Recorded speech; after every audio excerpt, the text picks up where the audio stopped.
में है और उनकी एक वीडियो वायरल हुई है जिसमें वो पुलिस फोर्स को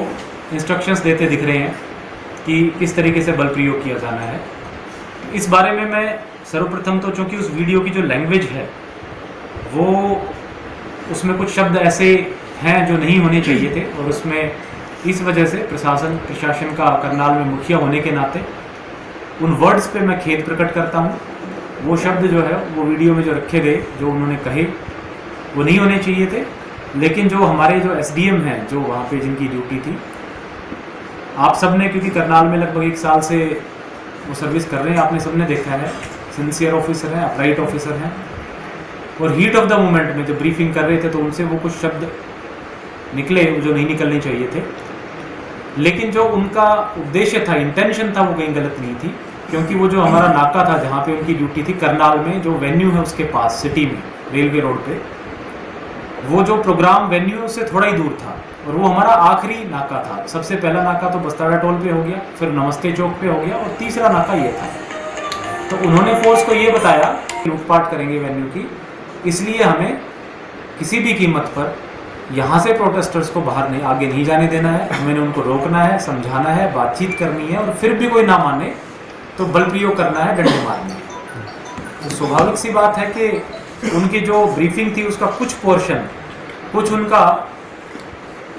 टेलर्ड जो वर्जन है कट करके मीडिया में प्रस्तुत किया गया, जबकि जो उनकी पूरी ब्रीफिंग थी वो नहीं बताई गई कि उन्होंने किस तरीके से फोर्स को प्रॉपर्ली ब्रीफ किया। और उसमें उन्होंने पूरी बात कही है कि अगर हमारे पास प्रोटेस्टर्स आते हैं शहर के अंदर रेलवे रोड पे प्रोग्राम साइट के पास तो हम उनको समझाएंगे, रोकेंगे, यहीं बिठा लेंगे, फिर भी नहीं मानते और प्रोग्राम पे जाने की लूटपाट तोड़फोड़ करने की जिद करते हैं तो फिर हम उन पर बल प्रयोग करेंगे, लेकिन किसी भी कीमत पे हमने इनको रोकना है क्योंकि आगे कोई और उसके लिए जैसे मैंने कहा कि मैं प्रशासन का मुखिया होने के नाते खेद प्रकट करता हूँ, लेकिन जो इंटेंशन थी वो बिल्कुल क्लियर थी कि एट एनी कॉस्ट, क्योंकि जो तीसरे नाके पे पहुंचेगा वो 2 ऑलरेडी नाके तोड़ के यानी लॉ तोड़ के ब्रीच करके आया होगा तो और जो लीगल एक्टिविटी करके आया होगा तो उसको किसी भी सूरत में हमने आगे नहीं बढ़ने देना। इंटेंशन पे देखिए जो ये मीडिया पे कुछ चल रहा था एक किसान की के वहाँ पर कल दिन में जो घटनाक्रम हुआ उसके दौरान चोटें लगी थी और उससे उनकी मौत हुई है। इस संबंध में मैं स्पष्ट करना चाहता हूं कि जितने भी एमएलआर जो किसान की कटी है उसमें से उनकी कोई भी एमएलआर नहीं है और ना ही हमारी जानकारी के अनुसार कहीं पर वो हॉस्पिटल में गए थे। उसके बाद में वो शाम को ठीक ठाक घर पे गए थे और रात में सोने के बाद में उनकी वहाँ पर डेथ हुई है, जो कि घर वाले कुछ लोग बता रहे हैं कि हार्ट अटैक से डेथ हुई है। तो पुलिस के द्वारा जो बल प्रयोग किया गया था उसमें चोट लगने से उनकी डेथ हुई है, ये ऐसी जानकारी बिल्कुल तथ्यात्मक रूप से गलत है। और साथ ही यदि इस प्रकार की कोई बात हुई भी होती तो घर वाले डेथ के बाद में निश्चित तौर पे पुलिस से संपर्क करते और पोस्टमार्टम करवाते हैं। इस प्रकार की कोई भी जानकारी हमें नहीं दी गई। हमें जानकारी तब मिली जब दाह संस्कार हो रहा था। इसके बाद में कुछ लोग यहाँ से बाहर अलग अलग जगह से वहाँ पर पहुँचे हैं और उनके द्वारा ये कहा गया कि इस डेथ का उससे कल वाले घटनाक्रम से लिंक है, जबकि हमारे अनुसार इस घटना का उससे कोई लिंक नहीं है। जितनी भी बातें कही गई है वो तथ्यात्मक रूप से बिल्कुल गलत है। तो जैसे मैंने कहा यूज ऑफ फोर्स है, उसका उद्देश्य था वो किसी को भी नुकसान पहुंचाना नहीं था। उसका उद्देश्य सिर्फ ये था कि हाईवे जाम ना रहे और हाईवे को किस तरीके से खुलवाया जाए और उस कड़ी में जितना मिनिमम न्यूनतम बल प्रयोग है, जितने कम से कम बल प्रयोग से वो हमारा पर्पस सॉल्व हो जाए और हाईवे खुल जाए, उतना किया गया। किस मोड में बल प्रयोग होना है, कितना करना है, किस तरीके का करना है, वो जो मौके के अफसर होते हैं उनकी कॉल होती है। बाहर बैठ के या बाद में बैठ करके एनालाइज करना उचित नहीं होगा। कल जो भी घटनाक्रम हुआ था उसके संबंध में अब तक हमारी प्राप्त जानकारी के अनुसार कुल 13 पुलिस कर्मचारियों की एमएलआर में प्राप्त हो चुकी है। कुछ एमएलआर भी और आनी शेष है और साथ ही जो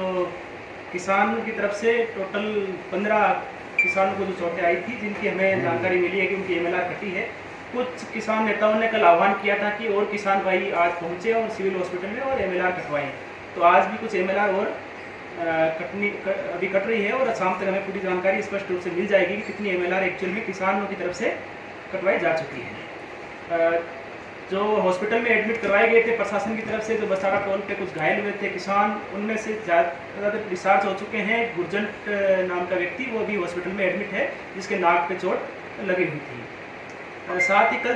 जो भी घटनाक्रम हुआ था उसमें कानून की जितने भी प्रावधान हैं, सीआरपीसी के जो प्रावधान है बल प्रयोग करने के लिए, उसका समस्त का पालन किया गया। चाहे वो पहले परस्यूएट करना हो, उसके बाद में बार बार रिपीटेड वार्निंग दी जानी हो, उसके बाद में बल प्रयोग की जो भी सीमा है मतलब मिनिमम फोर्स यूज़ करना है। और हमारा मुख्य उद्देश्य ये था कि जो भी जीटी रोड पर जाम लगा रखा है या साइड से जो भी कुछ लोगों ने पथराव करना शुरू किया था उसको रोका जाए, और वस्तारा टोल प्लाजा से जीटी रोड का जो इलाका जो जाम कर रखा है जिससे लोगों को आवागमन में सुविधा हो रही थी, और साथ ही जो आवश्यक वस्तुओं की सेवाओं की आपूर्ति भी बाधित होती है, लोगों को वहाँ से डिस्पर्स कर दिया जाए। और जब एक बार सारे लोग डिस्पर्स हो गए थे, इसके बावजूद भी कुछ लोगों ने लगातार खेतों की तरफ से पथराव करना जारी रखा था बार बार, और बार बार पुलिस ने फिर चेज करके उनको वापस हटाया भी। साथ ही एक वीडियो आपने भी देखा होगा जो बार बार सोशल मीडिया पर वायरल हुआ था, जिसमें एक व्यक्ति ने कस्सी लेकर के भी पुलिसकर्मी को जान से मारने का प्रयास किया था। इस समस्त घटनाक्रम के बाद में शाम को फिर कुछ लोगों के आह्वान पर जीटी रोड फिर जाम किया गया, जिससे लोगों को काफ़ी फिर असुविधा हुई। 3 घंटे के आसपास लगभग नेशनल हाईवे फिर जाम रहा। इसके बाद में हमने कानून कार्रवाई के तहत एक FIR जो दिन का घटनाक्रम था जिसमें कुछ पुलिसकर्मियों पर हमला करने, नेशनल हाईवे को जाम करने और अनलॉफुल असेंबली के संबंध में दर्ज किया है मधुबन पुलिस स्टेशन में, जिसमें 27 नामजद आरोपी हैं और बाकी अन्य आरोपी हैं जिनका नाम FIR में नहीं लिखा गया है, जो इन्वेस्टिगेशन के दौरान डिसाइड होंगे। साथ ही शाम के समय नेशनल हाईवे को जाम करने के संबंध में भी एक FIR हमने मधुबन पुलिस स्टेशन में अलग से दर्ज की है। हम ये सुनिश्चित करेंगे कि इस दोनों मामले जो हैं इनकी ढंग से जाँच हो और मामला लॉजिकल कंक्लूजन तक जाए।